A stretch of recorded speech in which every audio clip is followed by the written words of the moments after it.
abadde omwami wange bw'oba okolagana naye nga ggwe takyalina kintu kyonna kya Shamim Malende kyabeeranga akwasaganya. Wenna munnayuganda anaavaayo n'okolagana ne bba wa Shamim Malende ntegeeza omukulu Ssebunya Andrew Shamil, mukwano gwange bw'onaaba okolaganye n'omwami oyo ojja kuba okoze lugezigezi, ojja kuba weetuminkiriza era byonna ebinaaba bikutuuseeko mukwano gwange teweenenyanga yadde okunenya mwana muwala oba omukyala Shamim Malende olw'ensonga ojja kuba okolaganye n'eyali bba wa Shamim Malende wabula ojja kuba tokolaganye na bba wa Shamim Malende.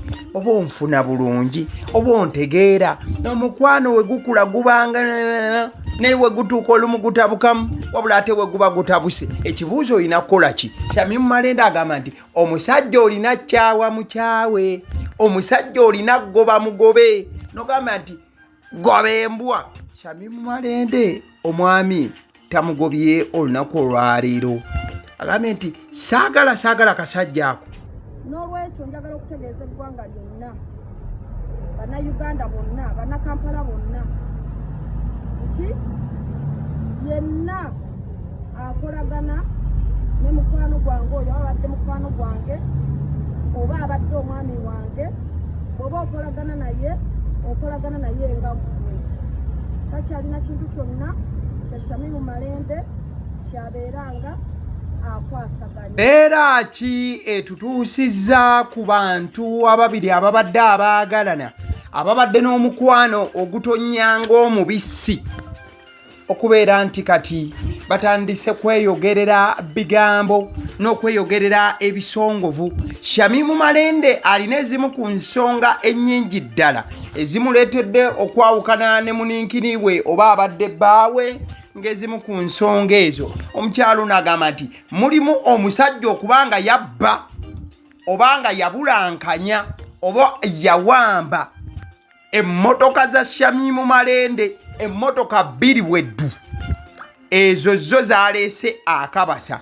Si mmotoka zokka omusajja ono ze yatwala. Omusajja ono bannange musajja mubi. Bwe yamala okutwala emmotoka z'omukazi yatwalirako akawunti ze eza social media, ezo n'azeetika n'azitwala yazirina mullo.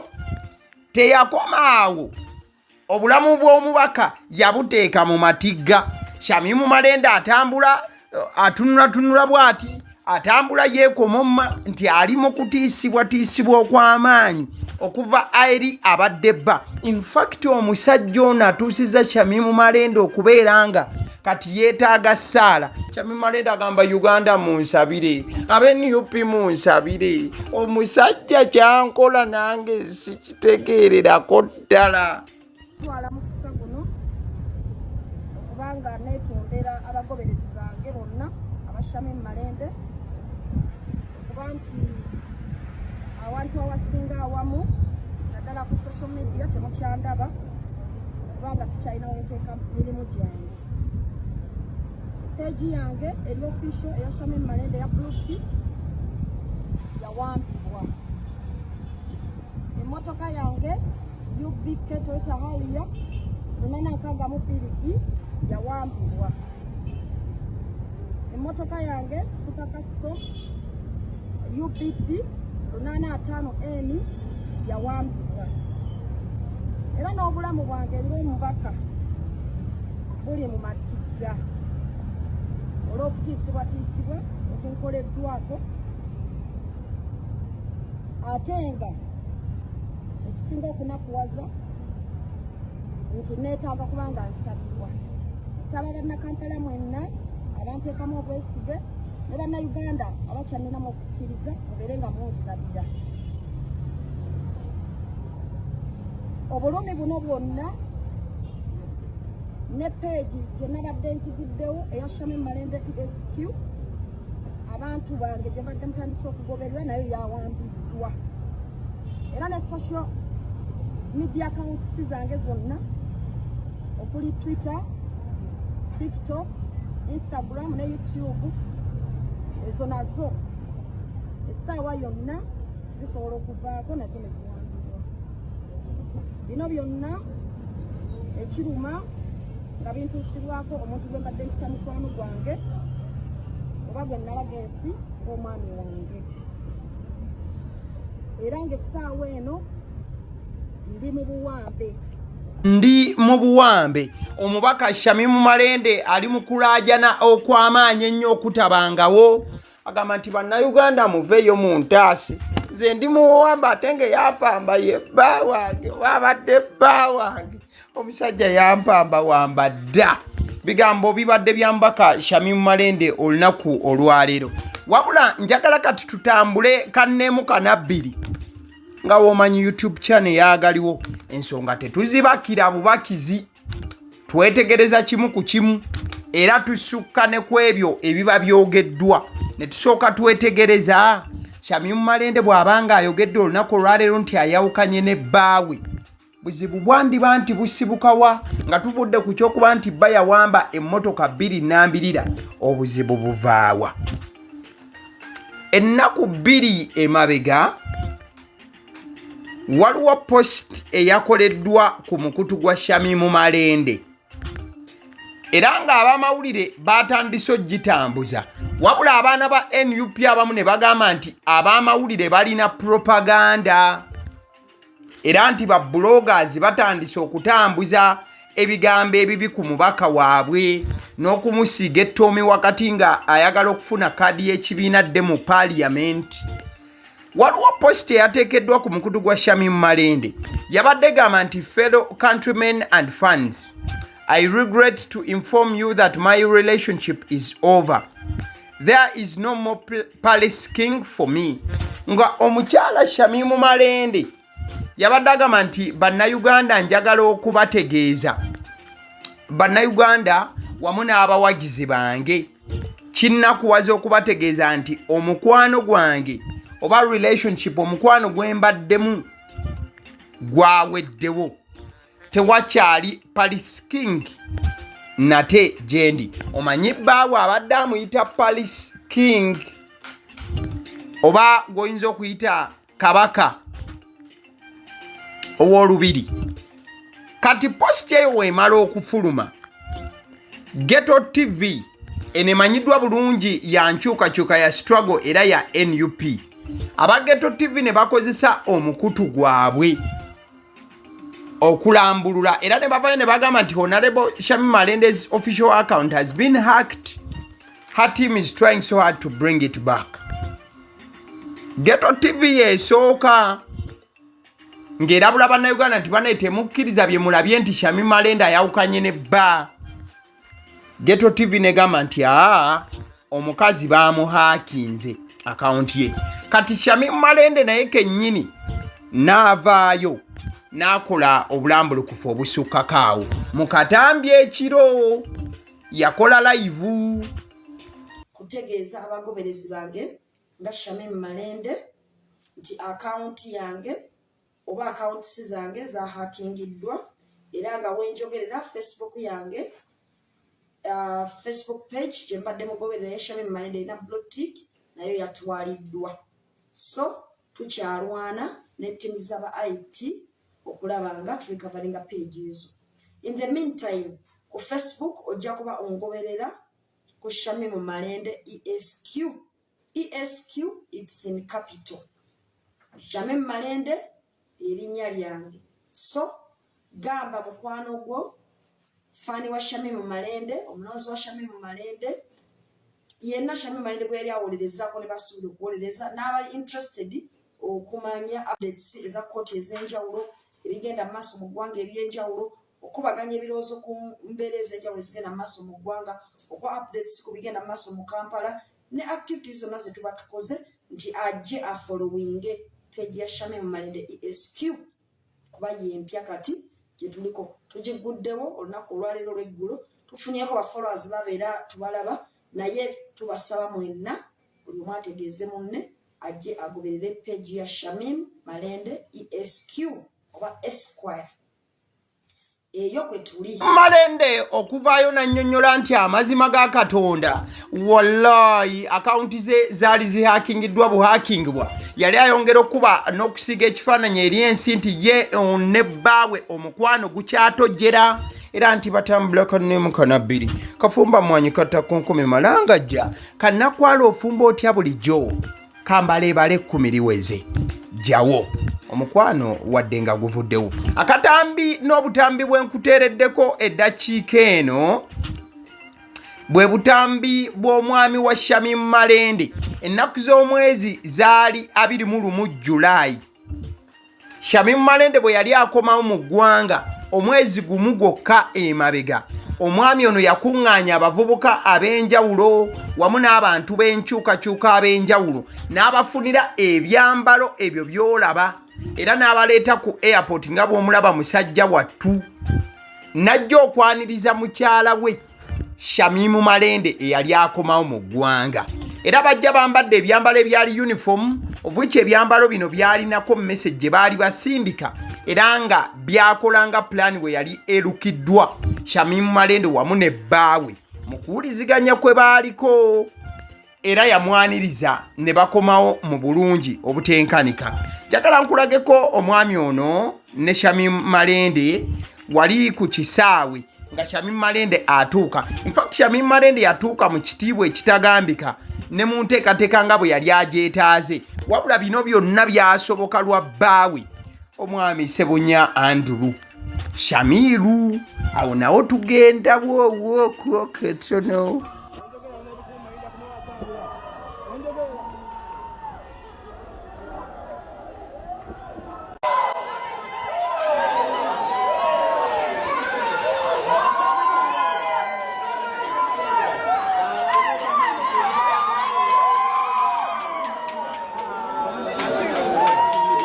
Eyo yembeera eyali ku kisaawe wabula embeera eno nga yali ewomeddwamu omutwe bba wa Shamim Malende era gayo ono yaliwo nga bodyguard ng'ali ku kidonnyo kya Shamim Malende ndowooza olaba buli muntu eyasembereranga Shamim Malende nga gayo ono akusindika n'akuteeka ebbala eno wadnagamba tosemberera mukyala wange gwe yakakomawo mu ggwanga omukulu azze atambula ne muninkiniwe era mu mukwano omungi ebifaananyi babadde babyekubya ate nga banyumira ebifaananyi omwami ng'alina kahaiti nga keeko ate nga gayo ono alina omubiri omulungi ogusanyusa okuba nti otunulako kwegamba ng'olaba bba w'omubaka nogamba nti omubaka yafuna omuninkiniwe banaye nga bwonna butunula nga buchuduleni obunyirira nga bw'obiraba ebifaananyi mbikuteereddeko tolina kyomanja kubanga era togenda kuddamu biraba kubanga baawukanye kati odaddamu biraba wa kasooke nkulage ku Sseruganda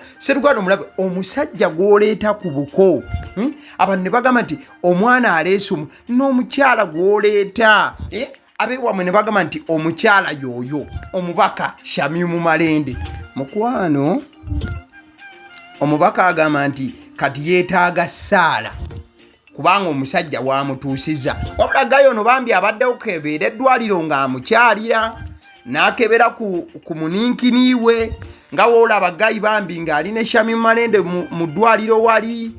In fact Shamim Malende abadde ayagala nnyo gayo ono olw'ensonga buli wabadde ng'afunayo akadde ng'amuwaana omwaka guno guwedde 2024 just twabadde tugumalako omubaka yawandiika obubaka obujjudde olukundo nga lutonyanga mata bwe luti yagamba nti today is very special to us because a king was born olunaku olwaleero lwanjawulo olw'ensonga nti kabaka yazaalibwa abadde amuyita kabaka agamba nti happy birthday my palace king nti nkwagaliza amazaalibwa amalungi kabaka w'olubiri lwange ono yabadde abeera mu lubiri lwa Shamim Malende nga gwe yakkiriza okubeera kabaka we namugamba nti my boxing coach yabadde amuyigiriza n'ebikonde ssebo my lawyer Shamim Malende lawyer naye ate ono ssebo yabadde amulooyalinga my fighter nga mulwanyi namige my lover ow'ekiraavulaavu kye my friend mukwano gwe may you live to blow countless candles. Thank you for leading and being a strong pillar. In fact, ono gayi wadde Shamim Malende ye mukulembeze wa Kampala ne bw'abadde ngadda ewaka gayono nga ye leader we kuba yamugamba nti thank you for leading and being a strong pillar webale kunkulembera n'okubeera empajiruwaga proud of you. Shamim Malende abadde yenyumiriza nnyo mu munankani we ono okwenyumiriza kwalazeewa tutuuse tutyanga omuntu gw'abadde yenyumiriza kati agamba nti bannange omusajja yanyakula emmotoka zange 2 tuvudde ku by'emmotoka ne peegi zange yazitwala.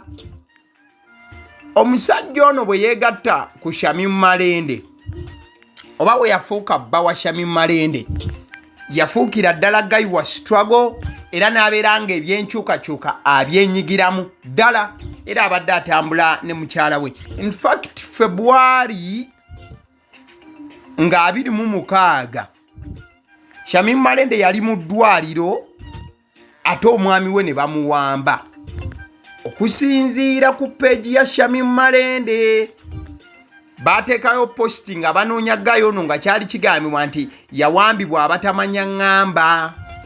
Received information that Sebunya Andrew Shamil, spouse to Honorable Shamim Malende, has been picked up by a drone this morning around Kawempe Mbogo area and taken to unknown destination by admin. So admin yali atambuza page y'omubaka Shamim Malende February nga 26 yali afunye amawulire nti bba w'omubaka yali awambiddwa e Kawempe Mbogo awo era nti yali ateereddwa mu drone n'atwalibwa mu kifo ekyali tekitannategeerekeka. Kino nno kyali kitegeeza lunye nti gayo ono okufuuka bba wa Shamim Malende engeri gye kiri nti Shamim Malende abadde mu struggle era nga muntu wa National Unity Platform abataka bano okulaba nti eggwanga likyuka lidde mikono gy'omukulembeze His Excellency Bobi Wine.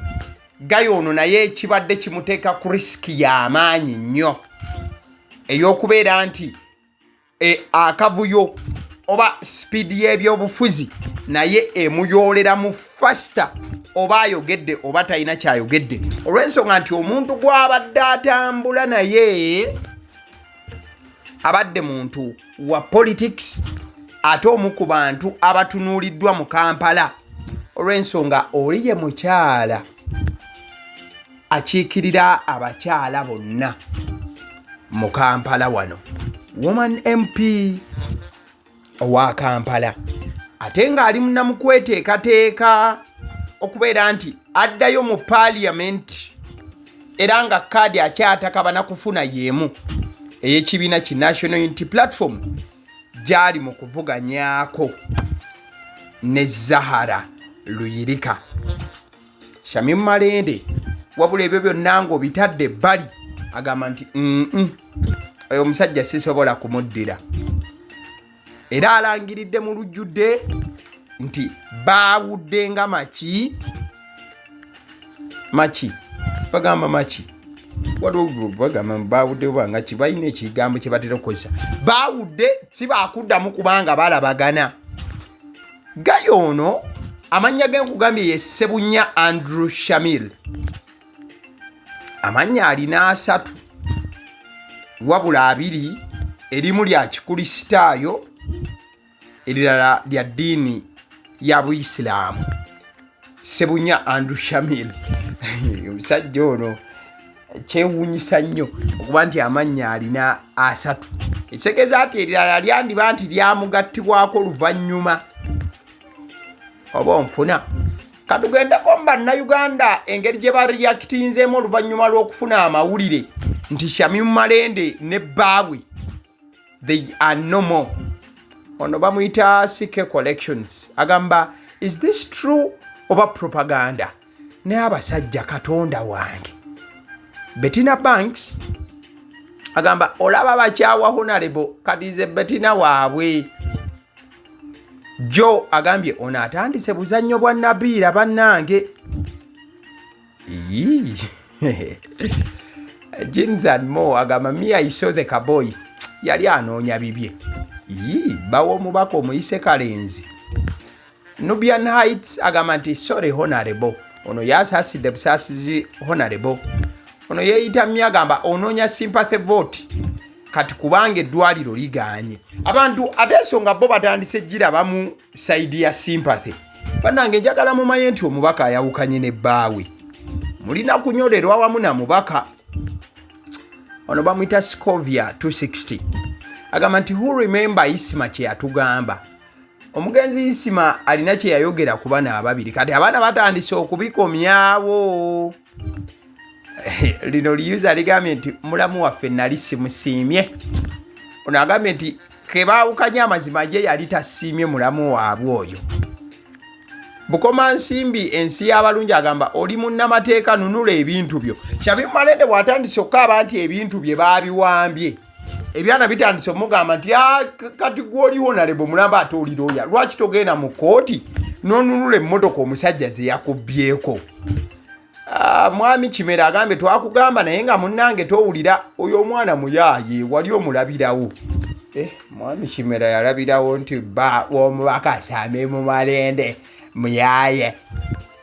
Waliwo ono bamuyita Hindu Shamira agamba bannange Hindu amawulire we gamusanze entegetege zimufambye. Sugar card agamba wabula totusiriwa kuba ezo sympathy card zozanya teri card mama ono yagaba card. Seba agambye omubaka mbwa ali mu kuzanya sympathy card naye tajja funa card. Janim Kids Collection mwe mumanyi naffe tulina ebizibu byaffe. Ate Janimu anyize bunyiizi. Habat wa Yesu agamba nti kati oba baamuwadde mmeka? Ani gwe baawadde mmeka erenki? Kayondo Muhammad agamba naye abantu balina ebizibu. Deusa agamba atandise sympathy cards naye politicians. Kati wano batandise ate mubaka agamba nti engeri gyali munnabyabufuzi nti wano ali mu bya sympathy card. Yati agamba mukama mulungi tudde mu 7C yawambye. Kati ono agambye engeri gye bawambyeko omubaka emmotoka. Yati agamba mukama mulungi. Kati ate ogamba oti ati mukama mulungi. Proud introvert akaabye amaziga naga but man why? Proud introvert alabika naye omusajja yakamusuulawo gye buvuddeko. Kati agamba abasajja naye abasajja kiki? Abasajja buzibu ki naye? Rush Zain agamba no sympathy votes but funa omusajja akuze. Ono awadde omubaka amagezi nti next time waddamu okunoonya omusajja afuneyo omusajja we ng'ali myaka nga 67 awo. Omusajja akuzeekuzeemu si muvubuka. Newman agamba Claire 256 oba Claire 256 agamba those who were tapping nga bali mu bi orange outfits. Agamba nti omwami yoyo yali omu ku abo abaali batambula mu outfit eza orange. Small TV Uganda agamba anti 6 pack. Guno gwana gwame mbombaka yasiima 6 pack. Mbu yensonga lwaki ebintu bivuddeyo nga si birungi n'akamu. Sala 071 agamba mutandise okwekaabya naye teri kalulu. Take away your love issues from here totukoya. Sala munyiivu agambye mbu tayagala kulaba mbaka yeekaabya teri kuba wakalulu wadde mukaabye mutya. Love yammwe mugitwale eri. Stella agamba honorable musajjawo nali saamusiima just nali mwagala because of you. Shalwa kagwaga but those years tebategeera nze I can't get married to them nakwawa obusiru. Omusajja wa Shamim Malende bali mu munenya lwa myaka gye musajja wattu. Habatu wa Yesu agamba tuli wamu naawe mu byonna. Honorable oba okyayani oba olesa niffe weetuli. Steve agamba what is going on habambi? Sajja B agamba gwe yali mu kagaali kati oli mulamu weetereze. Bannange omuntu walwala muba mwagala afe bufi. Naye bannayuganda nno nammwe musaana kunoonyerezebwako. Ono bamuyita Tom Keddy agamba oyo family issues your boyfriend get married to a right person. Kikyategeeza. Ono agamba may Allah is for you honorable wange people power our power. Asaba nti nno Allah asobole okuba nga ayanguyiza honorable embeera. Era oli agambye Allah protect our honorable Shamim. Hafi agamba what bannanga abasajja nti kiki kino abasajja nga tebasaaga ono bamuyita Nante agamba you should love a man in your level sorry dear nti Honorable Malende atandike kubanga ayagala omwami ng'ali mu level ze ave mu bano abasajja abatali mu level ze. Jose Media agamba genda mu court kasita oli lawyer akangomya Ricky please stay strong our Honorable Mama Kampala just focus don't look behind. Generation X agamba nti kasita ogugwo ogukoze you deserve another chance nti Honorable omulimu gwagukoze bulungi. Eddie Banks stanti njiraba mu comment section 21st November Lugogo Cricket Oval agambye yegwe Mama Kampala teri mulala. Onagambye nti Shamim Malende oba bamukoze eki oba omwami amukosezza atya tuli baakuyimirira naye. Dashira agamba gwamanyi naye bale Bliss agamba basajja si bangu obadde mu ddwaliro nga bbaawo nga yeegazaanya kwegazaanya kino naye bale kwayogerako kwegazaanya ki kwoyogerako naye bale tukunoonye tukubuze naye bale kwegazaanya ki kwobadde oyogerako tuula ku mmeeza buulira abantu kwegazaanya ki. Harriet agambye abasajja Newtonize aganagamba imagine Agi atumanya ate yabadde munyeevu agambye nti bino bituyambira waddala wabula akalulu kano. Kalemba Patrick agamba nakalabirawo akasajja ako nga kayaaye. MS Expensive Habits agamba Malende nezi sympathy ever kuluno wabula teri kalulu. Rwanda Gasawula akoze ku comment obunyukuta butono naye ku comment gunene oswadde sejja gusoma. Isima agambe lwaki mwagala obusajja obwavu. Director agambye lajanira bakadde bammwe nti Honorable talina kujja mawulire alina genda mbazadde balina okulaga ono director direct target naawe bikyebyo byokomentinga banaye tukimanyi wadde tuli mu mbeera yakazigizi Queen Billionaires omusajja namulabanga mubbi olwokuba yatutte emmotoka 2 zokka musajja mutandise muyita mubbi banaye nedda temukikola. Kestas agambye bambi mama is going through a lot ndi Shamim Malende alina byayitamu bingi nnyo. Ono agamba oyo gayi namulabirawo nga munyampi Adam mwe Doreen agambye naye bannange buno sibubadi ate matiri bino kirabika bya AI.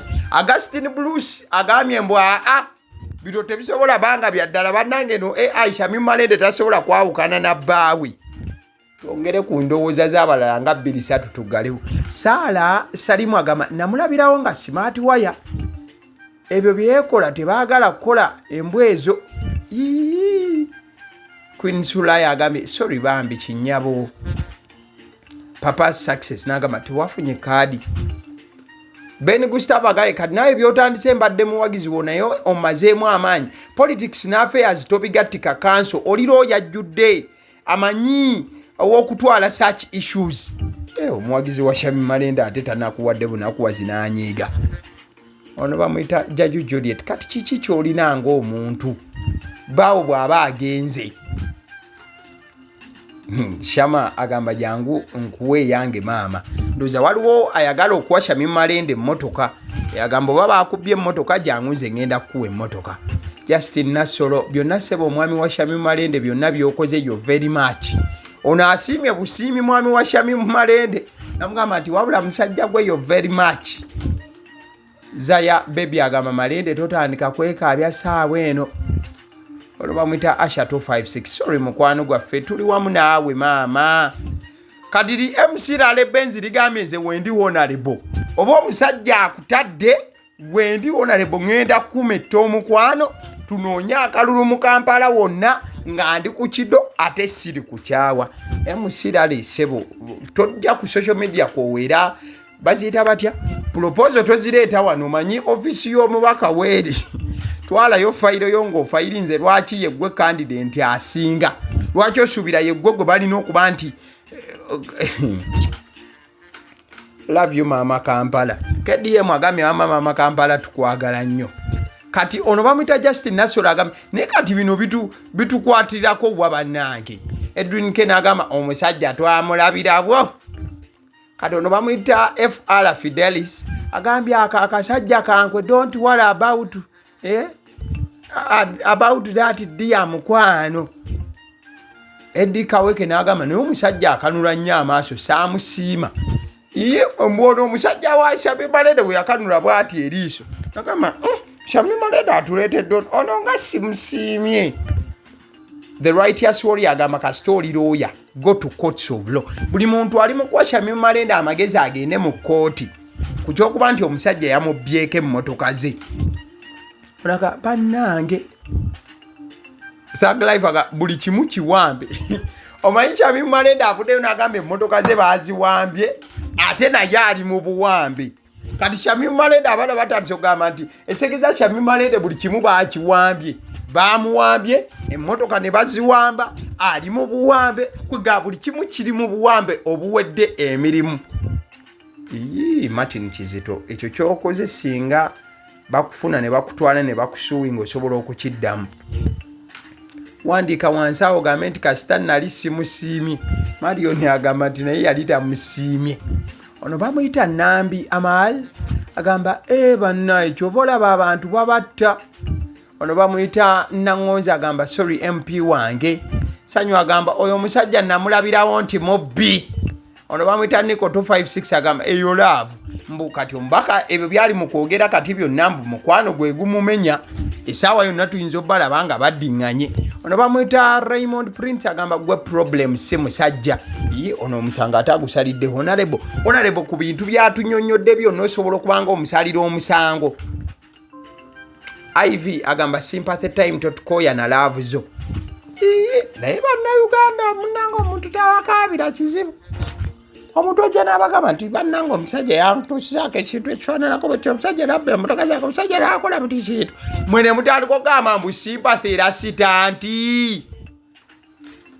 Honey bites bakola ebyokulya by'abaana abadda ku masomero bakola daddies bakola cupcakes bakola donuts bakola n'ebyokulya ebirala bingi nnyo ate era bakola ne cakes mukwano gwange eza buli mukolo ku 0709 bakubira aba Honey Bites bwe bagamba nti video nagirabye ku Agaliwo ate bajja kusalirako nnyo ojja kufuna discount mukadeke kamjaga kutegeeza ku banafu aba Alison Painters UG bano nno basiizi ba langi ku 0705193636 osobola okubaweerezaako obubaka obwa WhatsApp bw'obanga oli bweru bagenda ku site ne balambula ne bamanya buweetaaga bungi ky'obwalangi ne bakubalira ebintu ti kino na kino kye weetaaga kati bw'omaliriza mukwano gwange ne mwogerezeganya akasente ne mukawanyisa